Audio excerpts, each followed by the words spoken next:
Hey, this is Joe from BitBang. Again with another video from the TKO.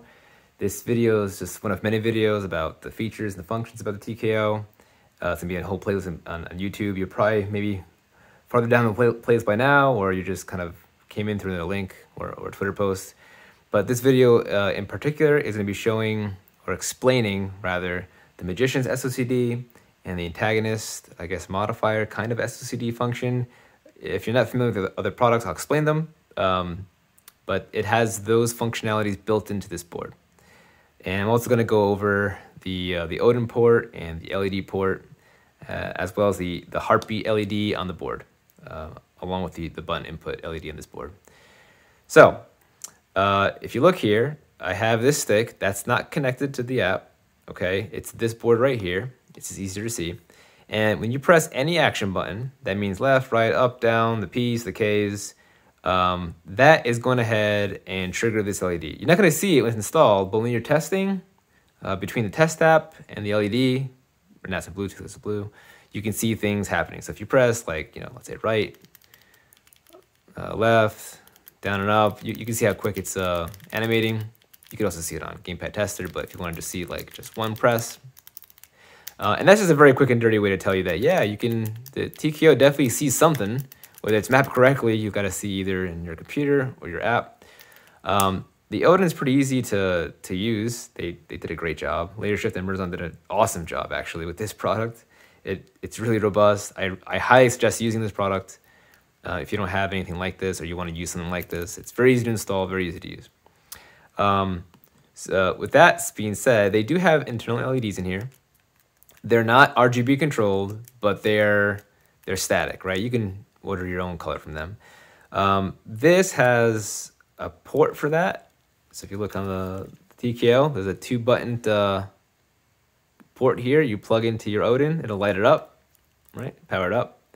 And if you don't want the power, if you don't want the LEDs, you could just hook up the direction, the wires, which is like a joystick, but for the Odin. And this will lead me into the Magician's SOCD. If you're using a leverless and you have discrete buttons like this, you need to be able to filter. So if you're not familiar with that, let's say, for example, in some games, I imagine in some older games, if you hit, let's say, back, right? That's if you're left side and you're playing, that's guard, right? You're blocking. If you hit, let's say, front, you're walking. I don't know what the special circumstances, but let's pretend that one game doesn't know how to filter front and back. And for some reason, if you press back then front, all of a sudden you're able to walk forward while blocking. Let's just say that that's a cheat, right? It's kind of a hack. Whether that's true or not, I don't know. But that's the concern with leverless. The whole idea is you want to filter. You'll want to filter the left and rights and the ups and the downs. For a typical pad, like let's say you have an old style retro pad, it's a D-pad, you can't really hit left and right at the same time. Like on the joystick, I can hit right, I can hit down right, but I can't hit left and right? I just can't do it. So what do? You need they call it a simultaneous opposite cardinal direction filter or cleaner. It's called SOCD for short. If you say SOCD, people are going to automatically know what you're talking about. Most boards have like 2 or 3 settings. They do like, let's say, left and right will clean to neutral, and then up and down will clean to down, or whatever the tournament standard is now. The Magician's SOCD is a whole other product that I put into this board. It does a lot of cleaning modes, so you can configure the x-axis to be left, right, which is not as useful unless you're doing a specific game. Last input, which means that whatever you press last, it'll press that, and none. If you want no filtering at all, if you want to pretend that you're cleaning but you're not, right? So you can just choose each one. Let's say I want to do it standard, right? I want to choose clean to neutral, and I want to clean to down, right? So that's fine.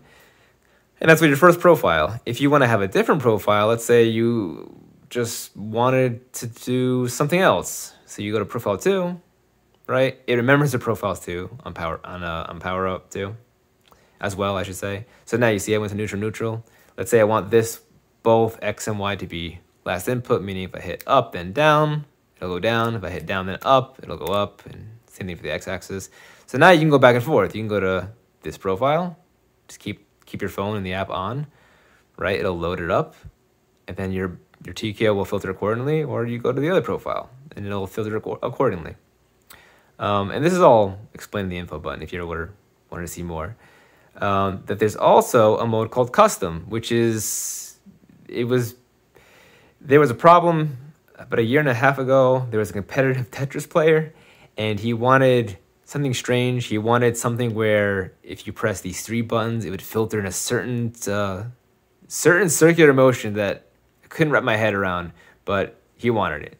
So to address that, we put it in there, but people wanted weird modes like that. So instead, I put this mode called custom, and now you can go in here, and you can go ahead and go through this truth table and figure out what you want to do based upon what inputs you have. So let's say this is false, false, false, false, meaning you're not pressing any of the direction buttons. If you want nothing to be pressed, typically you want to say you also want to do nothing, right? But let's say you want to do something wacky where you're still moving forward. You could do that, and you can adjust every single one here, and you can put that special Tetris mode that person wanted. This is a menu for the advanced user. You probably won't be using this, but if you ever were curious, just jump in and start playing around. I suggest, when you're doing custom, I suggest to pick like profile 4 or 3. Anyone is fine. Pick like 4, right? And then do your custom rules there. Because if you do all your custom rules, right, and then you messed up some rules here, you're like, oh man, I wish I didn't do that. Then it's kind of a bummer, and you got to go back and figure everything out. It takes time and experimentation. That's just my opinion. It's not required. So that's how SOCD works in a nutshell, and this is how SOCD for Magicians works. If you want the Magicians SOCD as its own product independently of TKO, you can buy it on our store. That's in stock as of this video, but I think we're gonna run out of stock in maybe a week or 2, so I would just grab one soon until the next bulk order. Don't forget, we're a smaller shop, so we do things now in bulk orders. It just helps us keep costs manageable. Now, the SOCD cleaner was in response to leverless controllers. Leverless controllers have been in a lot of hot water over many years. People have more acceptance now of them. So stick players feel kind of slighted. They say, well, you just got to do this or do this, and I got to do this, right? What the heck's going on? So Buttercade went ahead and made this thing called the Antagonist. And the way it works is you wouldn't use an Odin like this. You would go ahead and keep your stick, and then you'd have a button here, right? And then the idea is if you have one of these modes, and this is mostly for charge characters, if you go left and then you press this Antagonist button on certain modes, it would actually press right, right? So think about that. If you're holding a charge character like this, right, you're doing this, typically you'd hold it down and then go forward and go like that, right? Something like that. Instead, here you can do this and then do this and then do this, right? So it presses forward for you, and it also presses the action button for the punch or the kick. It's also kind of dicey. It's that same kind of stage and phase as the leverless controllers were, because like, well, is it really cheating? Is it not cheating? And no one really has an opinion, I don't think. Solid opinion on it yet. It might gain acceptance, it might not. I think it will eventually. It's just a matter of people, how they feel about it, right? So that's this product, but you need the Antagonist button here to do that. It has all the modes here. If you want to know the modes do, go to the info button. It'll tell you exactly what's going on. It tells you the whole truth table in the manual. You could also buy it separately on Buttercade's website if you need one, but it's in the Antagonist. You need it. You could also bypass it, disable it. You could leave it as a jump button and just say it's just an extra jump button. No big deal. Now, how does the Magicians and the Antagonist work together? So the way it works in the code is that one feeds into the other, and I forget which one it is.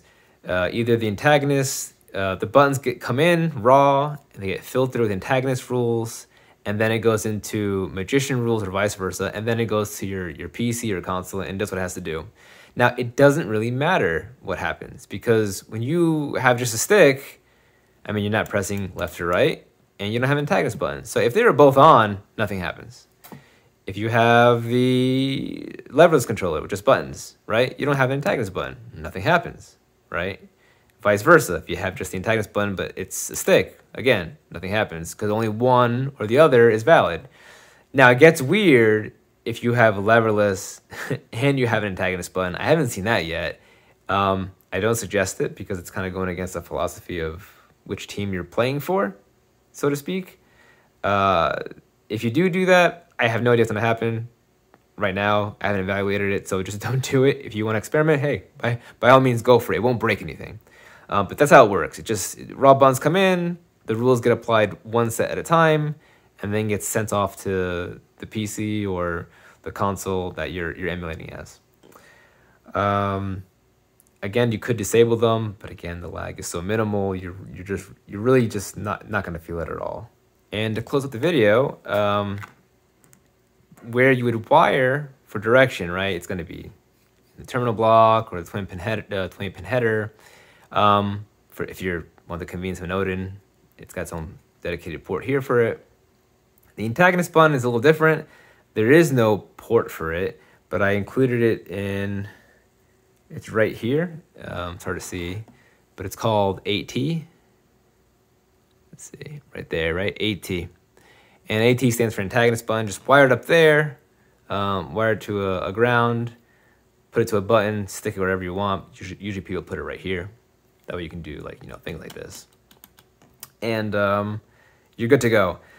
You'll notice that there's this thing called a heartbeat LED, right? And I didn't know where to put it in the video series. I just figured it'd just kind of come up naturally as I'm speaking about it when I show the board. It's basically just telling you that the emulation engine inside here is working correctly. It's running. Maybe it's not emulating correctly, but it's running and nothing crashed. Same thing with this LED. This one is just the communications engine. And I mean, if you could do this, it didn't crash, right? If you see this stuck on, or if you see this stuck off, something's wrong. And either try power cycling it, check your settings, or if all else fails, read the manual, or just contact us and we'll help you out. And that's basically it. Thanks again for watching, and I'll see you in the next video.